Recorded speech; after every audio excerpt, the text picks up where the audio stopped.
or clutch na lang nilalabas. So, nabigyang daan etong sina Benny Cutie na again, no Si deaths. Benny. Tingnan mo, siya talaga yung naging sentro nung late game natin eh. Benny Cutie. Men, ito lang sabihin ko, bilang isang force of nature, kahit anong laban mo sa bagyo, hindi na mabibigay yan eh. Di ba? Pwede kang makipagsuntukan sa bagyo, pwede kang magalit, pero hindi siya titigil eh.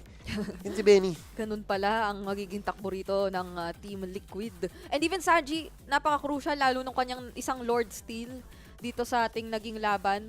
So, nakadagdag lang yun sa parang, oo nga, nagbabalik yung Moscovaria. Posibleng isa ito sa mga kailangan mong tignan. Ano to? Specialty talaga ni Sanji to. Again, Oo. given the changes in the metagame, nag-adjust siya. Dati killer mage siya. Oo. Ngayon, 50-50.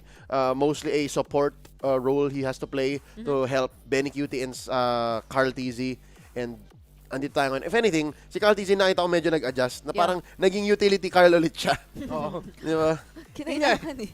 Yung Julian na utility na okay, buga mo lahat ng Oo. damage mo. Kung mahuli ako, okay lang. Kasi ang taas ng damage ng Julian, nabawasan ko na sila. Sige, kayo na magtapos ng laban. Yep. And if we're talking about throwbacks, very similar to S13 yung game na to na parang bakit pinipilit ni Carl na ibato yung sarili niya? Yeah. Dapat defensive ka na dito eh. Bakit ba? Kaya pala.